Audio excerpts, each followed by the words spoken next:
कारगिल में कैसे लड़ाई हुई थी, वो चट्टानों के अंदर -18 डिग्री -20 डिग्री सेल्सियस, आप ओपन में पत्थरों के बीच में, ना कोई कवर है ना कुछ है, वो दूर से देख रहा है, मीडियम मशीन गन्स लेकर के फायर कर रहा है।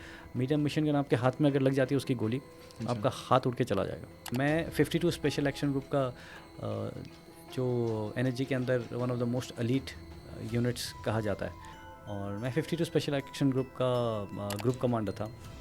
डर तो बेसिकली हमारे साथ है ही हमेशा, तो फियर के साथ आपने कैसे मतलब उस मिशन को किया होगा? या शुरुआत देखो, मैं कमीशन होने के 6 महीने के अंदर मुझे गोली लग गई थी। अच्छा। ऑपरेशन के अंदर जैसे ही मैं प्रीमेच्योर रिटायरमेंट 20 ईयर्स कंप्लीट करने के बाद में आया, तो हमें एक ठीक ठाक कॉर्पस मिल जाता है। ओके। सो ये कॉर्पस को आप कैसे इन्वेस्ट करते हैं, वही पूरा। सो हेलो एवरीवन, ये बॉन्ड्स पे टीवी का पहला एपिसोड है। सो आज हमारे साथ जुड़ रहे हैं कर्नल कौशल कश्यप सर, जो एक्स स्पेशल फोर्सेस में रह चुके हैं।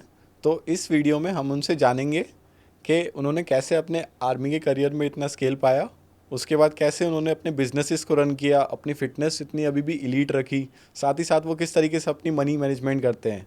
तो इस सब चीज़ के बारे में हम इस वीडियो में जानेंगे। So first of all thank you sir हमारे साथ जुड़ने के लिए इस पॉडकास्ट में। तो बताइए सर, कैसे आप? बहुत बढ़िया Deepanshu, and thank you so much. और मुझे बहुत खुशी है कि आज आपका पहला पॉडकास्ट है, आप एक नया जर्नी शुरू कर रहे हैं, और मुझे आपने पहला गेस्ट बुलाया है। It's special honour for me, I am sure. And मेरे लिए ये स्पेशल इसलिए है कि मैं आपको जब देख रहा हूँ, 22 year old and you are doing so well, और इतना नॉलेज है आपको फाइनेंशियल, और हम अपने आप को देखते हैं। मुझे आप सच में, अगर आप पूछो, मुझे कभी फ़ौज के टाइम पे अपना पे भी ठीक से पता नहीं था।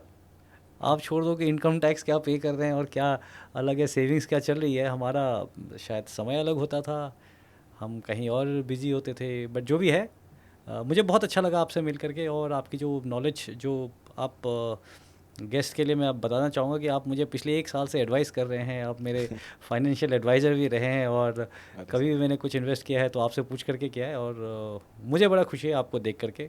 And I will wish you all very lot of success. Thank you sir. तो फर्स्ट ऑफ ऑल सर, मैं जानना चाहूँगा कि आपने मतलब आर्मी में जानना क्यों चुना? मतलब आप में ऐसा क्या मतलब इसको लेके बर्निंग डिज़ायर था? मतलब अल्टीमेटली काफ़ी कम लोग इसके लिए इतना ज़्यादा अपने अंदर वो ला पाते हैं। मतलब अल्टीमेटली उनमें बहुत करेज चाहिए होता है यहाँ पे जाने के लिए।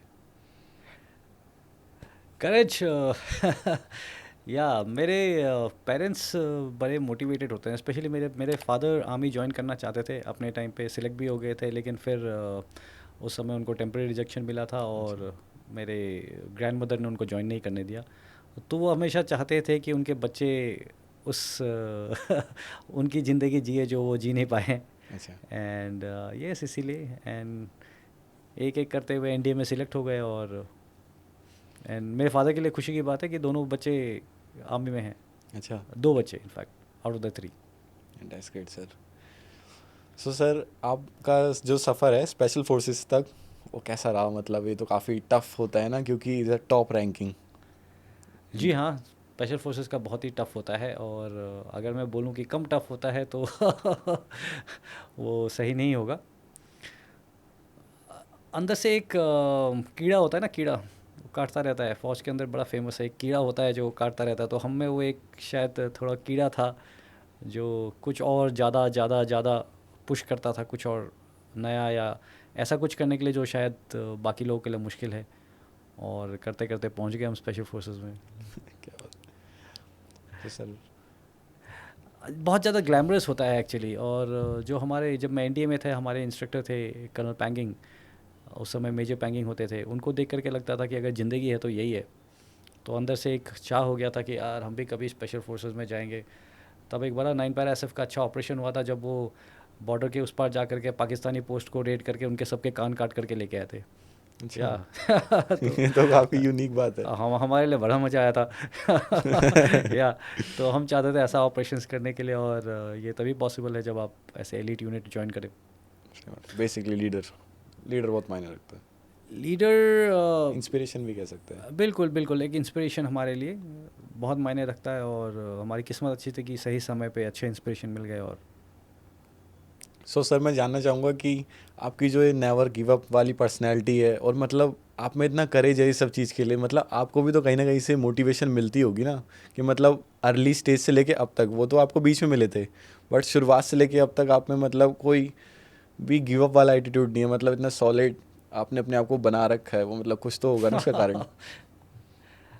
I don't know, I think ये इसका श्रेय मेरे पेरेंट्स को ही जाता है। मैंने अपने मम्मी को देखा है, अपने पापा को देखा है, they are all very strong, और वो भी अपने आप को बिल्कुल मेंटेन करके चलते हैं। और शायद बाकी मैं अब क्या बता सकता हूँ कि नेवर गिव अप। फौज के अंदर आप गिव अप नहीं कर सकते हैं, स्पेशली जिस लाइन में हम आप पहुँच गए हैं आते जाते, मतलब स्पेशल फोर्सेस में पहुँच गए।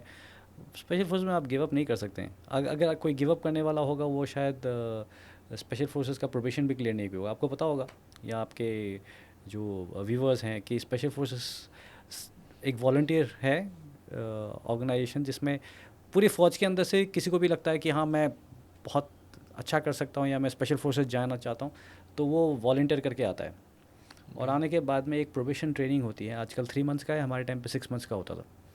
तो ये 6 मंथ्स का घोर रगड़ा पड़ता है, और उसमें जो सिलेक्ट होते हैं वही लोग को मरून बेरे मिलता है।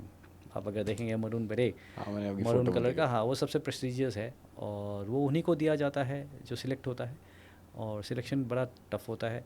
किसके दिल में अगर थोड़ा भी शंका होती है, और वो जो आप कह रहे हैं गिव अप वाला, वो अगर रह जाता है तो वो कभी सिलेक्ट नहीं होगा। अच्छा सर, इसमें सिलेक्शन क्राइटेरिया तो काफ़ी टफ रहता होगा। एक ही सिलेक्शन क्राइटेरिया है, वही नेवर निकल गिव अप। गया। जब भी सर मतलब काफ़ी सारे लोग तो अप्लाई करते ही होंगे, सबके बिल्कुल। लिए मतलब एक ड्रीम एम्बिशंस है, क्योंकि हमने मूवीज़ में इतना देखा है कि मतलब ऐसे पानी के नीचे भी वो लोग काफ़ी देर तक सरवाइव कर लेते हैं, कितने ज़्यादा क्रिटिकल मिशन से वो लोग जाते हैं, एकदम मतलब उनका माइंडसेट मतलब एकदम स्ट्रॉन्ग स्टोन जैसा होता है। जी देखिए, स्पेशल फोर्सेस का बैकग्राउंड ये है कि स्पेशल फोर्सेस को, जैसे जब दो आर्मीज लड़ाई करती हैं, स्पेशल फोर्सेस को पीछे ड्रॉप कर दिया जाता है दुश्मन के एरिया में। और उनका मेन काम होता है दुश्मन के एरिया में इतना उत्पात मचा देना कि दुश्मन सामने से लड़ने में कम फोकस कर पाए, और उसको मतलब कि यहाँ तो पीछे हमारे न्यूक्लियर इंस्टॉलेशंस को अटैक कर रहे हैं, हमारे हेडक्वार्टर्स को अटैक कर रहे हैं, हमारी गाड़ियाँ नहीं पहुँच पा रही हैं, हमारे एम्यूनिशन जहाँ पे हमने स्टोर कर रखा है वो सब उड़ा रहे हैं। समझ रहे हैं आप? तो उसमें आपको दुश्मन के एरिया में रह करके ऑपरेट करना होता है। आप चारों ओर से घिरे हुए हैं दुश्मन से। आपकी एक छोटी सी गलती, अगर आपने रेडियो सेट पे थोड़ा टाइम ज़्यादा बात कर दिया, एक टक से पता चलेगा कि कहाँ से रेडियो सेट ओपन हुआ है, कहाँ से लोग यहाँ से कम्युनिकेट कर रहे हैं। और आज के ज़माने में ड्रोन से लेकर के, डॉग्स से लेकर के, वो सारे आपके पीछे आ जाएंगे। तो उसमें सर्वाइव करके बच के आना, जिगरा चाहिए, जिगरा। तो वही वो जिगरा ढूंढते हैं प्रोफेशन में। पर सर जैसे आपने भी मतलब इतने टाइम अपना दिया है स्पेशल फोर्सेस में, मतलब उस टाइम से लेके अब तक में तो वेपनरी में या जो वॉर है उसमें काफ़ी डिफरेंस आ गया होगा, मतलब लड़ने का लेवल काफ़ी चेंज हो गया होगा, मतलब टेक्नोलॉजी के साथ साथ काफ़ी। बिल्कुल, हर दिन लड़ाई चेंज हो रही है, और नई टेक्नोलॉजी के साथ में जिस हिसाब से हम सोचते हैं या जिस हिसाब से 20 साल पहले होता था, वो और आज के डेट पे बहुत अंतर है, बहुत अंतर है। लेकिन एक बात कंटिन्यूस है अभी तक और रहेगा, वो है जिगरा। वो तो है। स्पेशली आपको स्पेशल फोर्सेस सिर्फ नहीं बोलूँगा, आर्मी के अंदर ही आप सोचिए वो कारगिल में कैसे लड़ाई हुई थी। अभी एक कारगिल दिवस आ रहा है आपका, कारगिल में कैसे लड़ाई हुई थी। वो चट्टानों के अंदर -18 डिग्री, -20 डिग्री सेल्सियस, आप ओपन में पत्थरों के बीच में, ना कोई कवर है ना कुछ है, वो दूर से देख रहा है, मीडियम मशीन गन्स लेकर के फायर कर रहा है। मीडियम मशीन गन आपके हाथ में अगर लग जाती है उसकी गोली, अच्छा। आपका हाथ उड़ के चला जाएगा। अच्छा। और जब ऐसा माहौल है, मीडियम आरटी के शेल्स ब्लास्ट हो रहे हैं, एक एक शेल जब ब्लास्ट होता है धरती काँप जाती है ऐसे, और उसके बीच में आप खड़े होकर के बोलते हैं कि चलो मेरे साथ अटैक, और लोग खड़े होते हैं और जाके अटैक भी करते हैं। तो जिगरा तो चाहिए फौज के अंदर, बहुत ज़्यादा चाहिए सर। बिल्कुल चाहिए। तो सर आपके कुछ टॉप मिशंस भी रहे होंगे जो मतलब काफ़ी ज़्यादा, मतलब ऐसी सिचुएशंस भी आई होगी जिसमें लग रहा होगा कि हम लोग कैसे उसको कंप्लीट करेंगे, या अल्टीमेटली आर्मी में जाने का तो, या जो भी मिशंस मिलते हैं उन लोगों को, उनका गोल ये रहता है उसको अकम्प्लिश करना। ये बिल्कुल सबका यही रहता है। हाँ, तो आपको भी लगा होगा कभी कभार जो मिशंस में आप, कभी कभार क्या मतलब सर, जो मिशन होगा बेसिकली कभी ना कभी तो ऐसा लग रहा होगा कि चांसेस बहुत कम है, बट जब भी आपने उसको अकम्प्लिश कर लिया, उस समय का माइंड सेट या थॉट प्रोसेस काफ़ी यूनिक रहती होगी। देखिए, हमारी कोशिश ये रहती है कि मिशन वही वाला सिलेक्ट करें जो हमारे लायक हो। अच्छा। जो हर कोई कर सकता है उसके लिए फिर स्पेशल फोर्सेस की ज़रूरत तो है नहीं, बिल्कुल सही बात। है कि नहीं? तो स्पेशल फोर्सेस के लिए काम भी स्पेशल होना चाहिए। राइट है। स्पेशल फोर्सेस का बेसिक मुद्दा होता है स्पेशल लोग, जो सिलेक्शन से आता है, वॉलंटियर होता है, उसके बाद पूरी ट्रेनिंग होती है, तैयार होता है, स्पेशल मोटिवेशन, है कि नहीं? स्पेशल इक्विपमेंट और स्पेशल टास्क। अगर आपका काम स्पेशल नहीं है फिर आप उसमें स्पेशल फोर्सेस को लगाना फिर वेस्ट होगा। सही बात। तो बहुत सारे ऐसे मिशंस रहे हैं, बहुत सारा, and God has been kind, मुझे शौर्य चक्र भी मिल रखा है, और अगेन बहुत सारे लोगों को नहीं मिला है और उन्होंने हमसे डबल काम भी कर रखा है। अच्छा। तो ये मैं ज़रूर मानता हूँ, बस थैंक्स टू माय यूनिट, और किस्मत अच्छी रही है तो जैसे कि सर आप एनएसजी में भी थे, जी तो उसके बारे में थोड़ा बता सकते हैं? बिल्कुल। एनएसजी में मैं, एनएसजी नेशनल सिक्योरिटी गार्ड्स है, और नेशनल सिक्योरिटी गार्ड्स आपके देश का एक नेशनल कंटिजेंसी फोर्स है। ओके।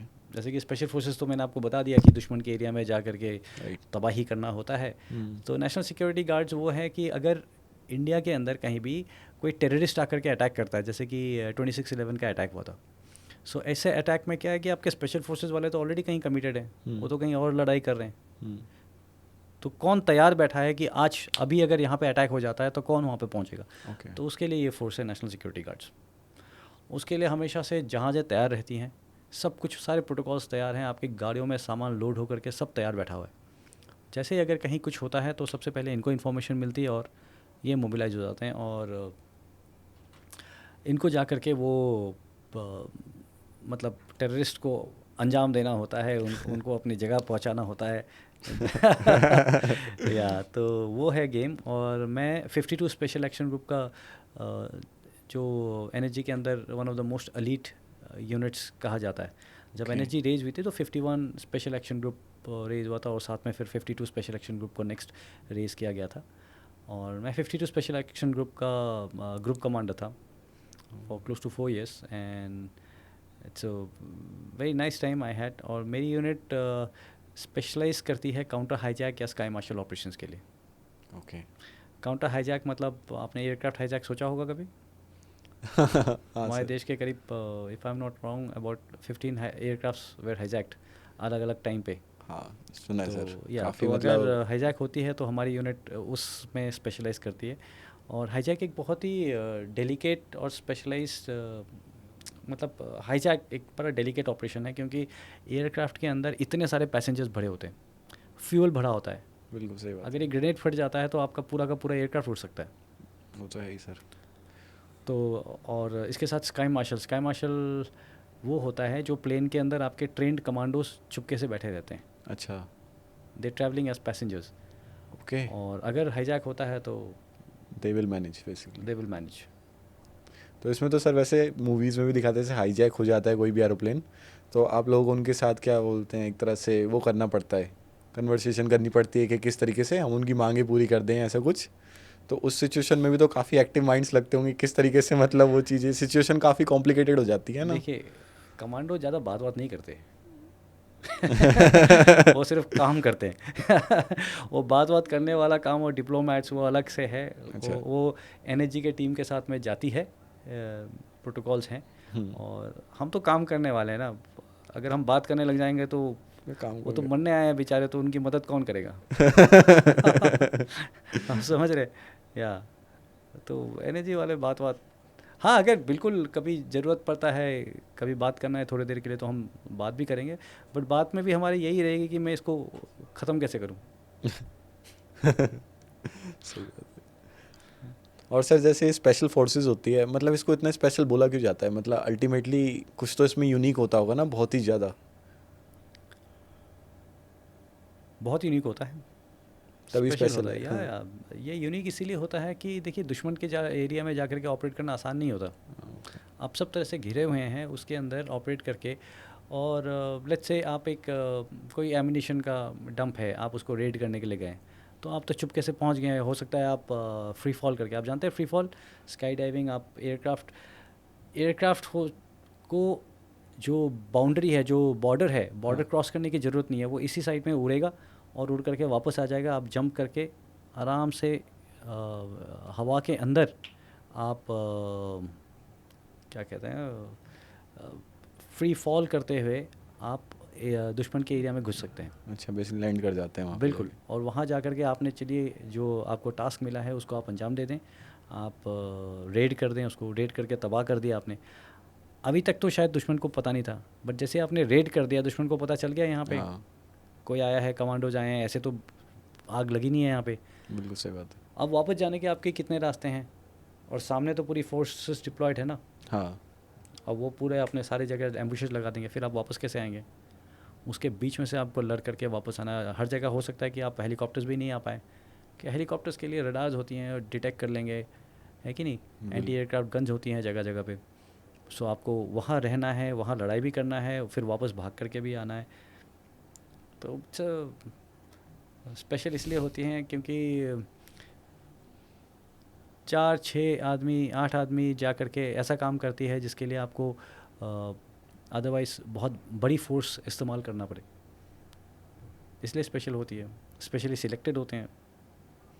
हाँ, क्योंकि सर वॉर के अंदर आजकल जैसे ड्रोन ही होते हैं, वो भी स्कैन कर लेते हैं मूवमेंट को, कि कहाँ से मूवमेंट हो रही है, उसके अकॉर्डिंग बिल्कुल ही ट्रैक होते हैं। पर सेकंड वो मूवमेंट को ट्रैक कर सकते हैं, जी, ऐसा भी होता है। बिल्कुल तो काफ़ी ज़्यादा मतलब उनकी ट्रेनिंग बहुत यूनिक होती होगी, बिल्कुल बहुत ज़रूर ही होती है, ज़्यादा, है ना सर? बिल्कुल।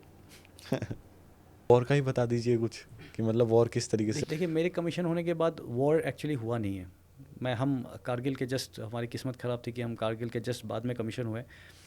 बट हाँ, 20 साल में कम से कम भी 15 साल हमने काउंटर इंसर्जेंसी में निकाला है। और इसके अलावा मैं यूनाइटेड नेशंस में कॉन्गो में रहा हूँ। कॉन्गो में माहौल भी काफ़ी मतलब लड़ाई वाला ही है, तो आसान नहीं है। और यहाँ पे मैंने बहुत सारे ऑपरेशंस देखे हैं, मणिपुर के अंदर देखे हैं, नॉर्थ ईस्ट के अंदर हमने काफ़ी ऑपरेशंस किए हैं। और मैं इनिशियली जब कमीशन हुआ था तो मैं जम्मू एंड कश्मीर में कमीशन हुआ था। ओके। मेरी यूनिट 3 जाट में मैं कमीशन हुआ था। उस समय उरी, आपने मूवी देखी है? हाँ, देखिए। उरी में मेरी यूनिट डिप्लॉयड थी, क्या बात है लाइन सर। ऑफ कंट्रोल पे। जी जी जी। और उस दिनों सीज़ फायर नहीं होता था। तो सीज़ फायर में आप मान लीजिए कि आप यहाँ से आपके स्नाइपर्स देख रहे हैं, आपको पाकिस्तानी पोस्ट सामने सामने दिखता है आपको। कहीं कहीं तो 80 90 मीटर है, कहीं कहीं 150 200 मीटर है, कहीं आपको 300 मीटर है। अच्छा। सामने सामने बिल्कुल eyeball to eyeball कहते हैं। यहाँ पे हमारे पोस्ट सामने उनके पोस्ट, और दिन भर आप टाक लगा करके वेट करते रहते हैं। उनका थोड़ा सा हरकत दिखता है आपका, यहाँ से स्नाइपर शॉट होता है। अच्छा, सेम आपका अगर कहीं से थोड़ा सा एक्सपोज हो जाएगा तो उनका स्नाइपर आएगा। ये तो काफ़ी सर, काफ़ी ज़्यादा वो हो गया, बिल्कुल क्लोज। बिल्कुल। और वहाँ पे सैल्वोस फायर होते थे अच्छा। और बोम्बार्डमेंट्स होती थी। कभी भी मन किया, लेट्स से इन्फिल्ट्रेशन को मदद करने के लिए वो नहीं चाहते कि हम बाहर निकलें या देखें, क्योंकि जब वो टेररिस्ट उनको भेजना होगा, तो जब टेररिस्ट चल कर के आएंगे तो आप अगर उस समय एम्बुशेस में हैं, आप अगर बाहर हैं तो आपको दिख जाएंगे वो। तो उसको कवर करने के लिए वो पूरा हैवी बम्बार्डमेंट करते थे। मीडियम आर्टी की शेलिंग होती है, और जब वो गिरता है सिर के ऊपर पूरा हिलता है ज़मीन। Dolby stereo effect. और पूरा बंकर्स में हम we had to hide and stay. And similarly हमारे इमीडिएटली हमारे काउंटर बम्बार्डमेंट्स होती हैं, और आपको पता है कि इस समय इन्फिल्ट्रेशन भी शायद किया जा रहा है। ओके। और या दैट्स हाउ इट वाज। तो सर जैसे इतनी सारी वेपनरी होती होगी, या आप कौन सी, आपकी कोई फेवरेट तो होगी जिसे आप सबसे ज़्यादा यूज़ करे होगे, या आपके लिए एकदम मतलब वही होता है ना कॉन्फिडेंस कि इसके साथ मेरे को काफ़ी अच्छा एक्सपीरियंस है, या मेरे लिए बेस्ट है। या पर्सनल वेपन्स होती हैं नॉर्मली आपके। पहले 7.62 हमारे पास M58 विजेट होता था, ओके। पर्सनल वो। एंड उसके बाद हमारे टेवोर्स आ गई थी स्पेशल फोर्सेस के अंदर। बट ये जो स्मॉल आर्म्स हैं, इसे आप ऑपरेशन में, जैसे कि मैं बताता रहता हूँ, मणिपुर में हम थे। एंड मणिपुर में 50 50 60 60 मिलिटेंट एक साथ घूमते थे। अच्छा। और 50 60 मिलिटेंट्स के सामने आप असॉल्ट राइफल से बहुत ज़्यादा कुछ नहीं कर सकते। तो इसीलिए आपको जो मीडियम मशीन गन्स PKMGs होते थे हमारे साथ में, रॉकेट लॉन्चर, और या और MGL, ऐसे टाइप की वेपन्स ज़्यादा कॉन्फिडेंस दिलाती है एक स्क्वाड को या एक हिट को मूव करने के लिए। क्योंकि आप जा रहे हैं, मणिपुर उस समय लिबरेटेड जोन होता था। अच्छा। मतलब बड़े सारे एरियाज़ उसके अंदर रेबल्स के कंट्रोल में ही होता था। क्योंकि जो प्रशासन थी, प्रशासन उसका जो वैली है वो वैली के अंदर रहते थे, और जो हिल्स थे ऊपर की तरफ सारा नागा डोमिनेटेड एरियाज़, और नीचे की तरफ सारे कुकी डोमिनेटेड एरियाज़ हैं। तो वहाँ पे मतलब ऐसा माहौल हो गया था कि सब ने अपने अपने ऑर्गेनाइजेशन, इंसर्जेंसी ऑर्गेनाइजेशंस खड़े कर रखे थे अपने कैंप्स के बाहर। आईडीज़ लगा करके, जैसे माइंस होते हैं ना, हाँ हाँ। हाँ वैसे आईडीज़ लगा करके सिक्योर करके रखा हुआ था। और उसमें आप जा रहे हैं और सिर्फ पर्सनल वेपन से तो काम नहीं हो सकता। कोई मतलब ही नहीं। ये तो है। कितनी बार एम्बुशेस में फंसे हैं जिसमें दुश्मन घात लगा करके बैठा है और आप उसमें अंदर घुस गए हैं। तो सबसे पहले यही होता है कि रॉकेट लॉन्चर, बम बम, उसके बाद शांत। वो तो है ही सर, मतलब वो तो एकदम आपने ग्रेनेड ही दे दिया ना उनकी तरफ, तो उसका एक्सप्लोजन भी तो। ग्रेनेड अलग है, ग्रेनेड आपको फेंकना पड़ता है। हाँ मतलब सर, जो भी आप मिसाइल्स वगैरह बता रहे हो। रॉकेट लॉन्चर हाँ रॉकेट लॉन्चर्स, तो सर उसका तो वैसे ही इम्पैक्ट इतना ज़्यादा बहुत सोनिक होता ज़्यादा है। जी, उसका तो बेस भी मतलब अगर पड़ता होगा नीचे ज़मीन पे तो कितना तगड़ा साउंड वाइब्रेशन होता होगा। हिल जाते हैं। तो सर जैसे आपने बताया कि ऐसी ऐसी पोस्टिंग हुई थी, तो जैसे आपका रहा होगा ना कुछ मतलब बहुत ही ज़्यादा, मतलब आपको लगा हो कि यार ये पोस्टिंग जो है बहुत ही ज़्यादा हमारे लिए सबसे ज़्यादा, एक तरह से कह भी सकते हो कि मेरी पुश लिमिट कर रही है, या मेरे लिए काफ़ी टफ है इसको क्रैक करना है, ऐसा भी तो होता होगा ना। नहीं जी, डिफ़िकल्ट थे, बट ऐसा कभी नहीं लगा कि हमारे लिए बहुत डिफ़िकल्ट है। हमें मज़ा आता था, हम तो ढूंढ ढूंढ के जाते थे।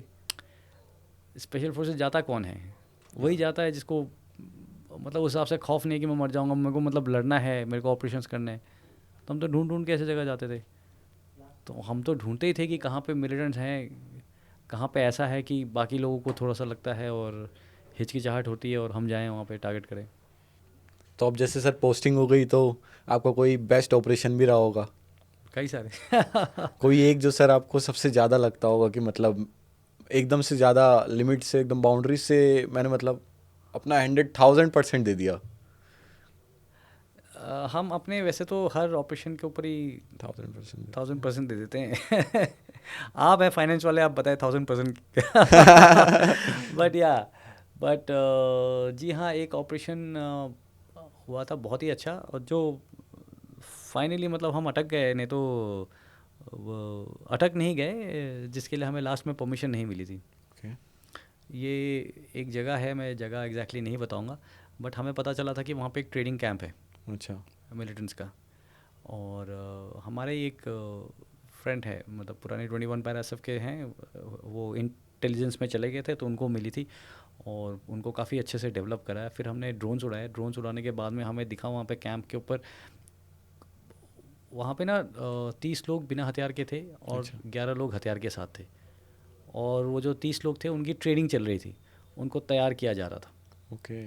और वो तैयार कर रहे थे एकदम काफ़ी, जैसे हमारे एकेडमी में ट्रेनिंग होता है, रगड़ा होता है, पीटी कर रहे हैं, हाँ। कभी उनके क्लासेस चल रही हैं, उस हिसाब से उनकी क्लासेस चल रही थी। और ये ऑपरेशन फिर हमें दिया गया था और हम काफ़ी अच्छा से मतलब धीरे धीरे धीरे धीरे धीरे धीरे करके अलग अलग जगह से पहुंच करके बिल्कुल मिलिटेंट कैंप के पास पहुंच गए थे। और जैसे कि हमें बिल्कुल दिख रहा है, और हमने एक एक ने बांट करके रखा हुआ था कि कौन किसके ऊपर गोली चलाएगा और कैसे क्या करेगा। पूरी तैयारी हो रखी थी, जो जिनके पास बिना हथियार थे उनको कैसे पकड़ करके काउंटर करने बैठाना की, है, हाँ। पकड़ करके बैठाना है, क्योंकि हम नहीं चाहते थे जिसके पास हथियार वगैरह नहीं है उनको मारे। जी जी। और फिर हमें बताया गया कि आप ये ऑपरेशन मत कीजिए, अच्छा। क्योंकि वो कुछ था हाई लेवल पे, और हम वहाँ से वापस आ गए थे। ये ये मुझे बड़ा चुभता है, क्योंकि हम वहाँ से उनको छेड़े बिना वापस आ गए। और या बट देन ठीक है, हमें आदेश का फॉलो करना पड़ता है। हाँ वही है सर, बेसिकली कमांड सी मेन चीज़ होती जी, है, हाँ, उसका तो पालन करना ही पड़ता है।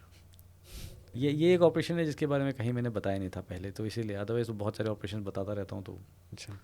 ये तो सर काफ़ी हेल्पफुल हो गया हमारे लिए, कुछ यूनिक हाँ आपसे कुछ मिलना।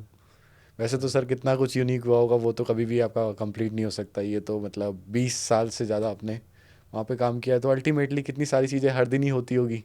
तो सर जैसे शुरुआत में जब आपका सबसे पहला ऑपरेशन रहा होगा, तो उस समय देखो अल्टीमेटली सर हम लोग भी इंसान है, डर तो सबको लगता ही है, डर तो बेसिकली हमारे साथ है ही हमेशा। तो फियर के साथ आपने कैसे मतलब उस मिशन को किया होगा। या शुरुआत देखो मुझे, मैं कमीशन होने के 6 महीने के अंदर मुझे गोली लग गई थी अच्छा। ऑपरेशन के अंदर। जी हाँ। और मैं स्पेशल फोर्सेस में 3 महीने ही हुए थे अच्छा। तो ऑपरेशंस तो कई सारे कर रखा था, कई हो भी रहे थे उसके अलावा भी। और बट जी हाँ, जब मैं आपको मणिपुर का भी बता रहा था, तो मणिपुर का माहौल ऑलरेडी समझा दिया मैंने आपको। सो जब हमारी यूनिट मणिपुर में गए तो वहाँ डायनामिक्स ही बदली हो गए थे। और मैं जैसे आपको बताया था 50-50 60-60 मिलिटेंट, और पूरा एरिया हमें क्लियर करके धीरे धीरे करके जब हैंड ओवर करना था। तो शुरुआत वाला जो एक ऑपरेशन था, जो मैं हर जगह मतलब कई सारे पॉडकास्ट में इसके बारे में बताया, जिक्र किया है इसका, तो that I found to be pretty challenging. और जैसा आपने बताया, डर डर लगता है, हाँ वही। और डर के आगे ही जीत है। वो तो है। तो हम ये 2 कैंप्स टारगेट करने के लिए जा रहे थे। आप मान लीजिए 50-60 किलोमीटर अंदर घुस करके कहीं पीछे से जा करके हमें पता था यहाँ पे 2 कैंप्स हैं। और जैसे वो पहाड़ी के नीचे स्पर्स होती हैं, तो एक स्पर से मेरी पार्टी जा रही थी, और मैं एकदम बच्चा होता था। और हमारे यहाँ के कमांडर मेरे इसके कर्नल थोंगम ज्योतिन सिंह सर थे। ओके। ही शौर्य चक्रा बार। मैं ओह। शौर्य चक्रा हूँ, वो शौर्य चक्रा बार है। एंड मुझे एक बार गोली लगी है, सर को 2 बार गोली लगी है या। और दूसरी वाली पार्टी में कर्नल नेक्टर संजन बम सर जा रहे थे। एंड सर इज ए कीर्ति चक्र और शौर्य चक्र। कीर्ति चक्र is the second highest award. Okay. ये वो हैं जिन्होंने आपका म्यांमार में जो सर्जिकल स्ट्राइक्स थे वो उन्होंने किया था। और हम करीब 200 Interesting. मीटर क्लोज होंगे वो कैंप जहाँ हमें लोकेशन था। हम धीरे धीरे धीरे धीरे धीरे धीरे जा रहे हैं। 200 मीटर पास में पहला स्काउट जो आगे चलता है, पहला बंदा निकल गया। दूसरे बंदे ने आईडी के ऊपर पाँव रखा और बम करके उड़ाओ। अच्छा, लैंड माइंस लग रखी थी उसके नीचे। एग्जैक्टली माइंस नहीं थे वो, आईडीज़ थी। बट वैसे ही उन्होंने वो बम्बू ऐसे मरोड़ करके, यहाँ 2 मेटल पीसेस थे, केबल जोड़ करके, थोड़ा अच्छा। एक्सप्लोजिव था, और नीचे बैटरी लगा रखी थी। जैसे पाँव दबाया वो फट गया। पाम करके, और वो नीचे गिरा एकदम। फेस ऐसे नीचे करके, पूरी आंखों के अंदर उसके वो जा रखे थे। हालत ख़राब, हमने तो सोचा ख़त्म हो गया। लकीली बच गया वो। अच्छा। एंड तब दाहिने बाएं ऊपर नीचे पीछे सारे बंदे, साहब यहाँ भी है, यहाँ भी है, यहाँ पूरे एरिया के अंदर उन्होंने ऐसे आईडीज़ लगा रखे थे, अच्छा, छोटे छोटे। तो सर उसको मैनेज कैसे किया फिर उस समय? अब अब देखिए, यहाँ जैसे ये कालीन बिछी हुई है, कारपेट है, आपको सब कुछ दिखता है। वो कुछ छोटा सा भी गिरा हुआ है आपको दिखता है, आपका पेन गिर जाता है आपको दिखता है। बट हाँ। वो जंगल में आपको नहीं पता आपके पाँव के नीचे क्या है। सही बात है, बिल्कुल। आप हर कदम देख करके नहीं रख सकते।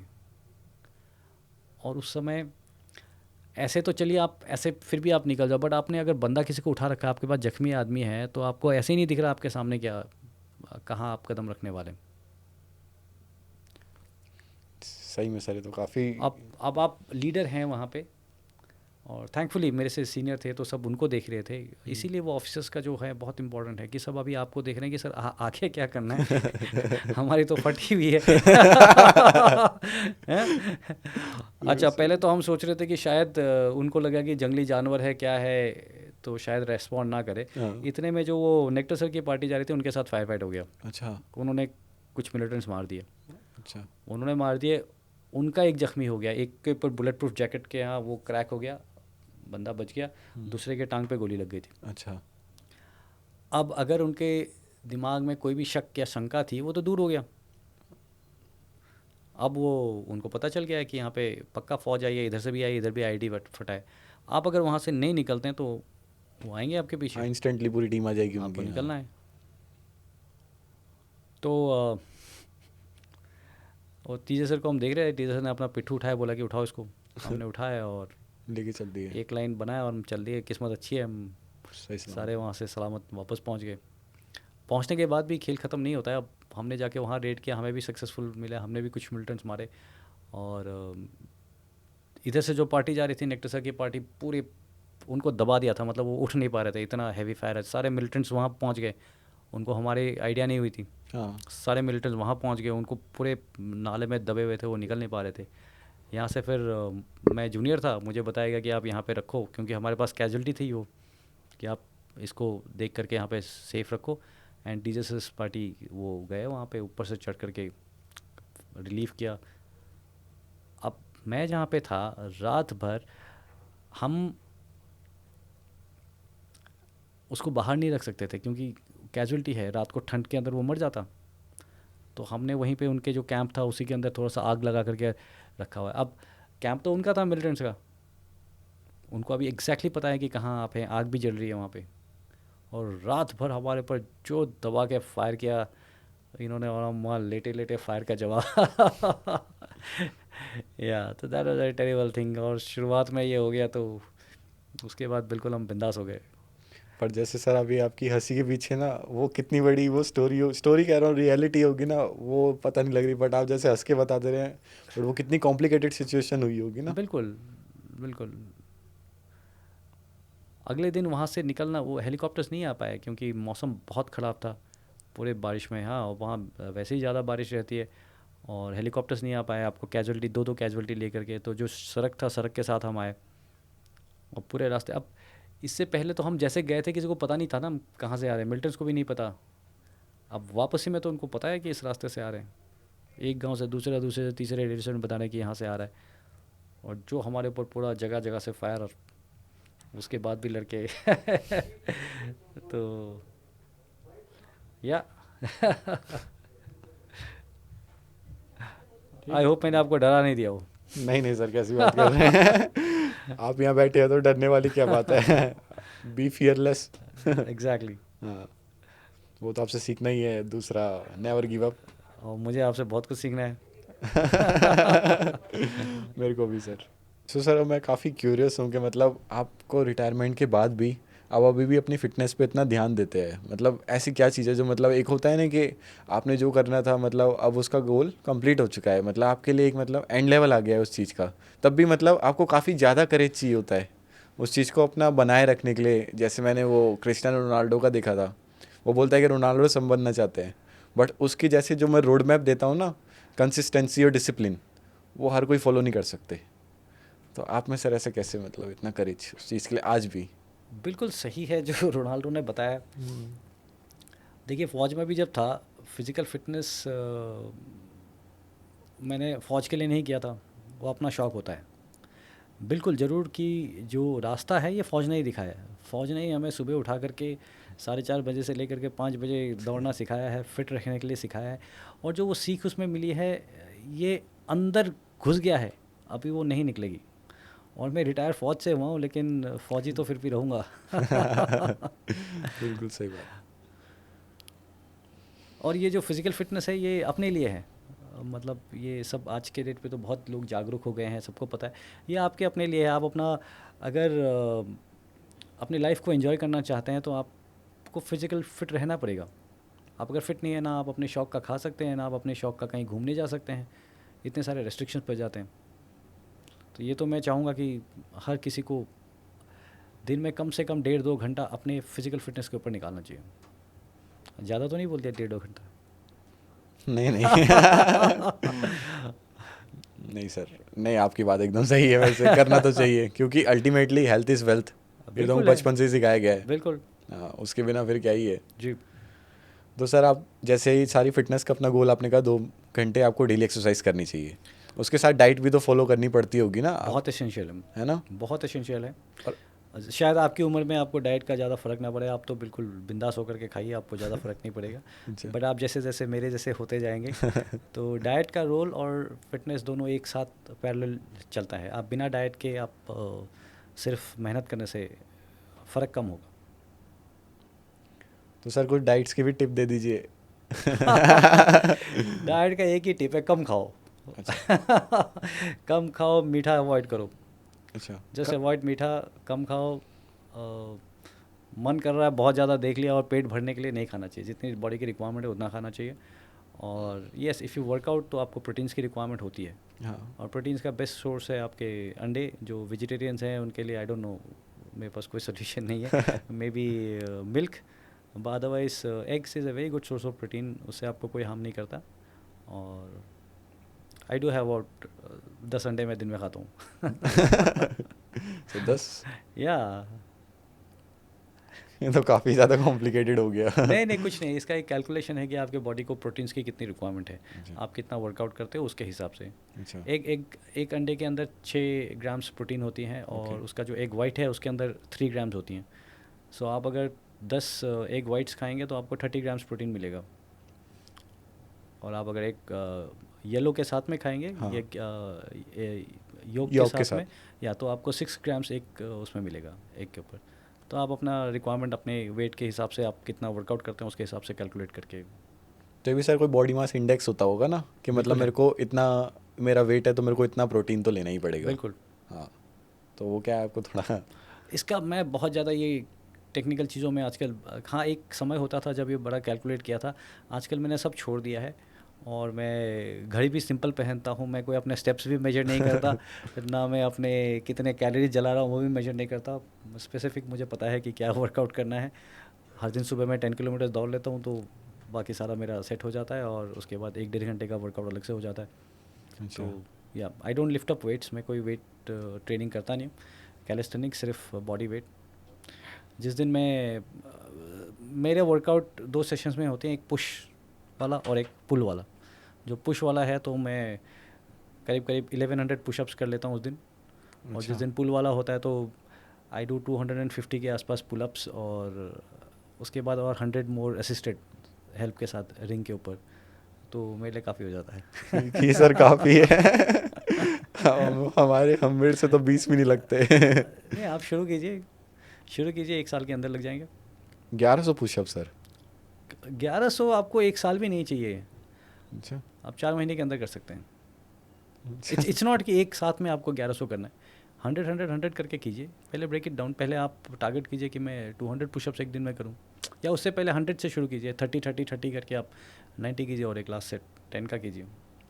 द आइडिया इस जितना आप कर सकते हैं उससे ज़्यादा आपको पुश करना है, तभी आप ग्रो करेंगे। ओके। सो सर, आपने तो बता ही दिया कि आप आर्मी से आज भी रिटायर नहीं हुए हैं, ठीक है, बट अल्टीमेटली जैसे आपने उसको मतलब आपका कंप्लीट हो गया पूरी उसके लिए जर्नी, जी, तो आप एकदम से बिजनेस में मतलब कैसे आपका मतलब मॉडिफिकेशन है कि आपको बिजनेस में जाना चाहिए, मतलब आपके अंदर कैसे ये लाइन का भी वो आया? क्योंकि अल्टीमेटली बिजनेस काफ़ी कॉम्प्लिकेटेड, आपको इतनी सारी चीज़ें मैनेज करनी पड़ती है। चलो आप में सर लीडरशिप स्किल तो है, बट अल्टीमेटली बिल्कुल ही डिफरेंट नीश हो गया एकदम से बिजनेस वो करना। जी। यस सर, तो बताएंगे इसके बारे में थोड़ा। ये बहुत मुश्किल था मेरे लिए। इनफैक्ट हमारे परिवार में, मेरे मेरे फैमिली में कभी किसी ने बिज़नेस नहीं किया। एक बार किसी ने ट्राई किया था और बहुत लॉस सस्टेन करके वो बिल्कुल ही हैड टू क्विट। तो इसलिए मेरे पेरेंट्स हमेशा से, बट ऑफ कोर्स उनका मेरे ऊपर कॉन्फिडेंस काफ़ी था। And my wife has been kind कि इतना उसके बाद, जबकि पूरे ना कोई फैमिली बैकग्राउंड है ना कुछ है, और बिज़नेस बहुत ही, जैसे आपने बताया, कॉम्प्लिकेटेड और आसान नहीं है, सबके बस का नहीं है। बिल्कुल सही बात है। एंड उसके लिए डिफ़िकल्ट है, और यही डिफ़िकल्ट है, इसीलिए मैं इसको ट्राई करना चाहता हूँ कि आसान काम हम करते नहीं हैं। वही सर, यही नेवर गिव अप एटीट्यूड। यही सोच करके स्पेशल फोर्सेस भी गया था कि आसान नहीं है, और यही सोच करके बिज़नेस भी ट्राई करा कि आसान नहीं है। एंड जो मुश्किल है, और स्पेशली कभी कभी लगता है कि फ़ौज भी शायद आसान थी और बिज़नेस अलग ही बॉल गेम है। बट मुझे लगता है कि हर दिन अगर आप सीखने को तैयार हैं, और जो आप एटीट्यूड की बात कर रहे हैं, अगर वो एटीट्यूड आपका सही है, आप इस उम्र में सीखने की कोशिश कर रहे हैं, तो I don't think anyone can fail. वो तो है ही। पर हाँ सर, बिजनेस पूरा वॉर जोन है। आपको डेली मतलब आपका कैसा भी चले, आपको 100% देना ही पड़ता है, क्योंकि पूरी टीम आपसे इंस्पायर होती है। आप ही एक मेन पर्सन हो जिससे वो कुछ भी प्रॉब्लम होगी तो आप ही के पास आएंगे। बिल्कुल। तो अल्टीमेटली आपका माइंडसेट एकदम काम होना चाहिए उनके साथ। मतलब वर्कलोड भी फिर अल्टीमेटली मैटर करता है। कभी कभार बहुत अच्छा हाँ, भी होता है अर्ली स्टेज में, कभी कभार बहुत कॉम्प्लिकेशंस भी आती है, बट आपको अपना हमेशा काम माइंड रखना पड़ता है और दिखाना ऐसे पड़ता है कि कोई प्रॉब्लम नहीं है, क्योंकि हर एम्प्लॉय आप ही से इंस्पायर हो रहा है, आप ही को देख करके उसके एक्शंस भी बदल रहे हैं। नहीं तो मार्शल आर्ट्स तो आता है हमें। I am just kidding. या यू राइट, यू राइट।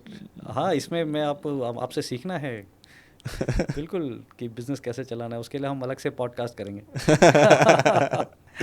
ये तो सर बहुत बड़ी बात हो गई। तो सर जैसे आप अभी बिज़नेस कर रहे हैं, हम लोग भी जैसे बिज़नेस रन कर रहे हैं, जैसे बात हुई, तो उसके अंदर क्या होता है कि आप ना वर्क लाइफ बैलेंस नहीं कर पाते हैं, क्योंकि बिज़नेस ना काफ़ी वैसा होता है कि आपके माइंड पे काफ़ी इम्पैक्ट डालता है। क्योंकि जिस दिन अच्छा रहेगा तो आपको बहुत अच्छा लगेगा, कुछ दिन या महीने कोई कार ख़राब निकल गया कोई पिछली बार से, क्योंकि अल्टीमेटली सब प्रोजेक्ट करते हैं अपने प्रोजेक्शन को कि अभी मैं यहाँ हूँ, यहाँ यहाँ यहाँ, इसके अकॉर्डिंग ही उनका मूड भी स्विंग होता है। या है कि नहीं? ये तो बिल्कुल। मूवीज़ में दिखा देते हैं कि पहले मैं बहुत एकदम से डाउन हो गया, फिर एकदम से अप हो गया, बट उसके पीछे की बहुत सालों की मेहनत होती है, या बहुत महीने उसने बेकार भी निकाले होंगे, बेकार नहीं मतलब इन एग्जैक्टली। द सेंस काफ़ी टफ निकाले होंगे। तो आपकी तो फैमिली है सर, तो आप कैसे उस चीज़ को मैनेज करते हैं? मैं तो अभी भी नहीं कर पाता। ये मेरे वाइफ के सपोर्ट के बिना पॉसिबल नहीं है, बिकॉज वो मेरे ऊपर बिल्कुल लोड नहीं आने देती है। पूरा फैमिली का एजुकेशन से लेकर के सब कुछ वो संभाल लेते हैं। और बाकी जो आप कह रहे हैं ये नया नहीं है हमारे लिए, क्योंकि फ़ौज के अंदर भी आप हमेशा, मैं जबकि रहा हूँ, तो आप घर के बारे में या बहुत कम सोच रहे हैं। आप हमेशा, स्पेशली जो लाइन में रहे हैं हम, स्पेशल फोर्सेस में या एनएसजी में, आप सिर्फ ऑपरेशंस और वहीं फोकस हैं। तो हमें तो सूट करता है उस हिसाब से, क्योंकि कंप्लीट 100% कमिटमेंट है। सही बात है। तो सर अपने थोड़े बिजनेस के बारे में बताना चाहेंगे कि आप अभी क्या बिजनेस रन कर रहे हैं? जैसे मेरे को पता है आप तीन बिजनेस, आपने लास्ट टाइम मेरे को बताया भी था कि आप 3 बिजनेसेस जो है अलग सेगमेंट में, मतलब एक ही कंपनी में रन कर रहे हैं, तो ये तो तीन चीज़ें सर करना। जी, मेरी कंपनी है ग्रीवोक। ओके। तो ग्रीवोक हमने शुरू किया एज ए सिक्योरिटी कंपनी, जिसको हम best in class security with, हमारी पूरी टीम है स्पेशल फोर्सेस के, और जो हम सबसे बेहतरीन सिक्योरिटी कंसल्टेंसी से लेकर के कुछ भी कोई रिक्वायरमेंट एग्जीक्यूटिव प्रोटेक्शन वो दे सकते हैं। अभी 2 नए वेंचर्स हम स्टार्ट कर रहे हैं, जिसके लिए मैं बहुत ज़्यादा एक्साइटेड हूँ। और पहला वाला है कोच लुकअप करके। Coach lookup. जी, ये कोच लुकअप है, जिसमें हम जो एक तरफ से हमारा ये गिफ्ट है फॉर द टीचर्स, जो किसी भी प्रकार में कुछ भी अपने तरफ से कोचिंग करना चाहते हैं। चाहे आप मान लीजिए आप मार्शल आर्ट का कोचिंग करना चाहते हैं, आप योगा का कोचिंग करना चाहते हैं, आप आर्ट का कोचिंग करना चाहते हैं, म्यूज़िक, या लेट्स से इवन आप अगर ट्रैकिंग ऑर्गेनाइज करते हैं, आप मैराथन ऑर्गेनाइज करना चाहते हैं, ये सब इस तरह के किसी भी प्रकार के आप कोचिंग या ऐसे इवेंट्स अगर आप ऑर्गेनाइज करना चाहते हैं, तो हम उनका जो सारा बैक एंड ऑपरेशंस उसको मैनेज करने का ये प्लान है हमारा। ओके। सो ये एक सॉफ्टवेयर प्लेटफॉर्म है, एंड इसको मेरे एक दोस्त हैं नवीन दैया करके, ओके। तो he had made this for Sadhguru के लिए, and this has been successful उनके साथ काफ़ी चला है। और अभी हम इसको दोबारा थोड़ा सा वो करके, सो दैट हम इसको स्कोप को वाइड कर सकते हैं, और हम सारे कोचेस के लिए इसको हम लॉन्च कर रहे हैं। ओके। सो इसमें आप फर्ज कीजिए कि आप कोई ट्रेनिंग चलाना चाहते हैं, तो सबसे पहले तो आपका वेबसाइट प्रेजेंस, वो बेचारे उसको वो कराटे टीचर है या कराओ मागा टीचर है, अब वो वेबसाइट कहाँ से बनाएगा? बिल्कुल सही बात है कि नहीं? वेबसाइट को मेंटेन कहाँ से करेगा? तो सबसे पहले वेबसाइट, उसके बाद उसकी मार्केटिंग, सो दैट दुनिया में पता चले कि इस जगह के अंदर ये गुड़गांव के अंदर ये स्टूडियो चलाते हैं। नंबर 3, आपके पास लेट्स से 100 बच्चे आ रहे हैं, ठीक तो है। वो 100 बच्चों का आप बुकिंग कैसे मैनेज करेंगे? आज के डेट पे वो पैसे आपको यूपीआई में देंगे, फिर आप उसको स्क्रीनशॉट मांगोगे, फिर वो स्क्रीनशॉट से आप रजिस्टर मेंटेन करेंगे, आप उसमें नोट करेंगे। तो ये सारा आपके डैशबोर्ड के ऊपर अपने आप की आपके कितने क्लासेस चल रहे हैं, कितने क्लासेस के अंदर कितने कितने बच्चे हैं, उसका अटेंडेंस कितना हो रहा है, और किसने पे कर दिया है, किसने पे नहीं किया है, किसका पे, अगर आपके लेट्स से 30 आदमी का है, 35 लोगों ने ऑप्ट किया है, तो बाकी 5 अपने आप वेट लिस्ट में चले जाए। तो ये बेसिकली पूरा का पूरा पैकेज है। और सेकंड जो है, हम एक ट्रेनिंग एकेडमी शुरू कर रहे हैं, ग्रेवोक एकेडमी के नाम से ही, ओके। जिसमें हम जो ये अग्निवीर, सीआरपीएफ, बीएसएफ के जो जवान भर्ती होते हैं, उनकी मदद करना चाहते हैं। अच्छा। ये अगेन, ये हमें बहुत सारे लोगों ने, करीब 50 लोगों ने हमें रिक्वेस्ट किया है कि और ये हमारा भी एक्सपीरियंस रहा है कि इसमें ना बहुत एक्सप्लॉयटेशन होता है लोगों को, क्योंकि ये सिंपल रूरल बैकग्राउंड के लोग होते हैं जो इसमें भर्ती होना चाहते हैं, और उनको इतना एक्सप्लॉयट किया जाता है, उनको मतलब गाइडेंस नहीं मिल पाती है ठीक से। सो हमारी कोशिश ये है कि उनको हम तरतीबवार गाइड करा करके वो सक्सेस होंगे, तो देश सक्सेस होगा। बिल्कुल सही बात है सर। तो इसको हम बस 1 महीने के अंदर both of this we should be able to launch. And third sir, 3 बोले थे ना? थर्ड, मैंने आपको बताया, तो हमारी जो सिक्योरिटी है, जी। सिक्योरिटी हमारी, we are trying to drive a concept of remote security. एक तो सिक्योरिटी का मैंने आपको बताया, और इसी के साथ में पेरीमीटर इंट्रूजन डिटेक्शन सिस्टम, मतलब फिजिकल सिक्योरिटी के साथ में आर्टिफिशियल इंटेलिजेंस आ गया है। हाँ। तो अभी आर्टिफिशियल इंटेलिजेंस से सिक्योरिटी में आपका क्या फ़र्क पड़ने वाला है? अच्छा। तो ये जो गैप है, इसको ब्रिज करके हम विथ एआई एंड टेक्नोलॉजी, हम आपके सिक्योरिटी के चैलेंजेस को कम करना चाहते हैं। ये तो काफ़ी इंटरेस्टिंग है सर। बिल्कुल। आप मेरे को कह रहे हो बिजनेस के लिए सर। नहीं नहीं, हम तो अभी उतरे हैं और मुझे मतलब I am what 44 going to be 45 और यू आर 22 इयर्स ओल्ड, और अभी आपकी जो कमांड है आपके स्पेशली फाइनेंशियल मैटर्स के ऊपर, जिस हिसाब से मतलब आई एम इन कंप्लीट मैं बिल्कुल फ़ैन हूँ आपका। सर हम तो फाइनेंस में टेक में सोचो सर आर्टिफिशियल इंटेलिजेंस तक चले गए, हम तो यहीं बैठे हुए हैं। मैं आपकी भी मदद कर दूंगा कि कैसे आर्टिफिशियल इंटेलिजेंस इस्तेमाल करके बॉन्ड्स पे वो ग्रो कर सकती है। सर बहुत हेल्प हो जाएगी। अब सर इतनी सारी बात हो गई हमारी फिटनेस को लेकर के, आपके करियर को लेकर के, फैमिली मैनेज करना या आपके एटीट्यूड को लेकर के, बिजनेस भी हो गया। तो सर ये सब चीज़ें तो आती है एक साइड के, आप जहाँ पूरा हसलिंग, पूरा टाइम सब कुछ आप अपना मैनेज कर रहे हैं। बट दूसरी साइड होता है कि आपको जो भी आउटपुट आ रहा है in the sense of income, या जो भी चीज़ आपका रिवेन्यू है, जो भी चीज़ आई है आपको, अब उसको भी कहीं ना कहीं तो मैनेज करना ही पड़ता है। बिल्कुल। अल्टीमेटली बैंक में पड़ गई तो वो ग्रो होता नहीं है। अब जो हमने इतना मेहनत करके उस पैसे को बनाया है, तो हमको कोई ना कोई चीज़ तो चाहिए होती है ना, कि हम उसको मैनेज करें या कहीं पे उसको लगाएं। एटलीस्ट जो जिस रेट से इन्फ्लेशन बढ़ रही है, मैं उससे तो ज़्यादा बना सकूं, वरना तो मैं लूज़ ही कर रहा हूं कमा के भी। एग्जैक्टली। तो उसको मैनेज करना भी बहुत बड़ी आर्ट जी। होती है। तो सर आप उसके लिए क्या सोचते हैं? अभी तक तो मैं आप ही से गाइडेंस लेकर के चल रहा या देखिए, फौजी होने का मुझे फ़ायदा ये है कि हमें पेंशन आता है, ओके। या तो उससे हमें काफ़ी ज़्यादा फ़ायदा है। सेकंड इज़ अगेन, जैसे ही मैं प्रीमेच्योर रिटायरमेंट 20 इयर्स कंप्लीट करने के बाद में आया, तो हमें एक ठीक ठाक कॉर्पस मिल जाता है। ओके। सो ये कॉर्पस को आप कैसे इन्वेस्ट करते हैं, वही पूरा वो। अब आई वुड से इसको डाइवर्सिफाई करके अलग अलग चीज़ों में, सो दैट आप उसको बैलेंस कर सकें। मैं इसको बहुत ज़्यादा इक्विटी में डायरेक्टली नहीं डालना चाहता था, जबकि ऑफ कोर्स रिटर्न्स बहुत ज़्यादा आपके इक्विटी में है। हाँ बट इक्विटी में आप बहुत सारे कंसर्न्स होते हैं। बिल्कुल। नंबर एक कंसर्न ये है कि मार्केट, आप कब इन्वेस्ट कर रहे हैं वो बहुत इंपॉर्टेंट है। Market timing basically. Market timing बहुत इंपॉर्टेंट है, और कभी भी आपको लगता है अनलेस, जैसे अभी पिछले 9-10 मंथ से जो मैं ट्रैक करने की कोशिश कर रहा था, there is never been a right time to invest. Market has been growing like this, और एवरी डे आपको लगता है कि यार नया जे कर्व बनता जा रहा है हाँ, पर डे कि पर डे। आज इन्वेस्ट करूं, कल इन्वेस्ट करूं, परसों इन्वेस्ट करूं, कब तक। तो मैं बहुत टाइम तक तो उसको मेंटेन करके चुपचाप रखा हुआ था। बट देन आई रियलाइज कि it can not go on forever, there are so many other options. So जो मैंने basically, they are things like the bonds, like sovereign gold bonds, and अपना तरीका है SIP का, जिसमें मैं equity में भी कुछ अमाउंट हर दिन डालता हूँ। अच्छा। So that's how I invest. So basically sir आप लोग बेसिकली सर आप अल्टीमेटली इन्हीं सब सोर्सेज के थ्रू अपना पैसा इन्वेस्ट करते हैं। मतलब ये तो हो गया पैसिव आपका, जी। जो बॉन्ड्स और आप सोवरेन गोल्ड बॉन्ड कह रहे हो। इक्विटी मतलब क्या करते हैं सर? मतलब या डायरेक्टली शेयर्स खरीदते हैं या कैसे? जी, डायरेक्टली मैं सिर्फ निफ्टी, जो इंडेक्स है, हाँ इंडेक्स पे इन्वेस्ट करता हूँ। ओके।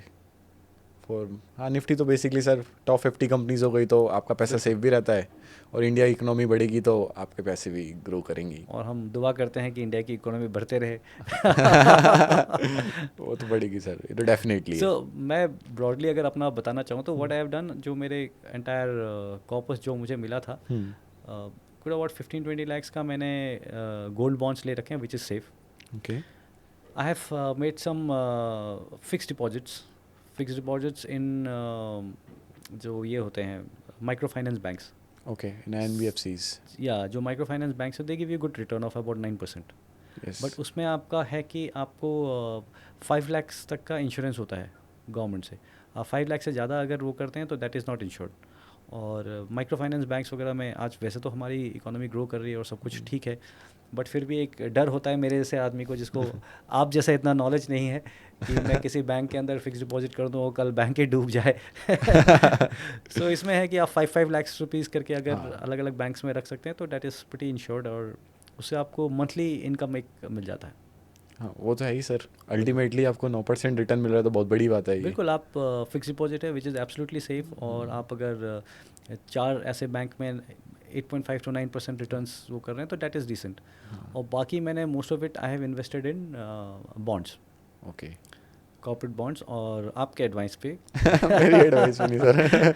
जी, नहीं मतलब ऑफ कोर्स कि जो बॉन्ड आपने एडवाइस किए हैं उसके ऊपर, because bonds give you a monthly passive income, आपका रेगुलर इनकम आ रहा है। और जो ये सब मिला करके मेरे जो मंथली इनकम आता है, this I utilize in buying equity, okay. जो मैं आपको निफ्टी बता रहा था इस पे से। जी। So every day I buy shares of about 3000 rupees. So एक महीने के अंदर 60,000 के आसपास I invest. The idea is आप अलग अलग डेट पे कभी ऊपर कभी नीचे, कभी ऊपर कभी नीचे, इट्स लाइक SIP, बेसिकली सा एवरेज हो जाता है उसमें। एवरेज आउट हो जाता है। And you have a feeling कि मार्केट बहुत हाई है और मैंने लगा दिया, बिकॉज आप लमसम नहीं लगा रहे, आप धीरे धीरे धीरे लगा रहे। हाँ, ये काफ़ी अच्छी स्ट्रेटजी यूज़ कर रहे हो सर आप। I ये don't know. डेली SIP हो गई एक तरह से। डेली SIP, हाँ, बिल्कुल। चलो सर, अच्छी बात है। सो थैंक यू सर हमारे साथ जुड़ने के लिए और हमारे पहले एपिसोड को इतना अमेजिंग बनाने के लिए। Thank you so much Deepanshu, and मुझे बड़ा मज़ा आया आपसे बात करने का। एंड आई एम श्योर आपसे मुलाकात होती रहेगी और आपसे गाइडेंस भी बिल्कुल लेते सर। रहेंगे। Thank you so much for having me on the show. Thank you sir.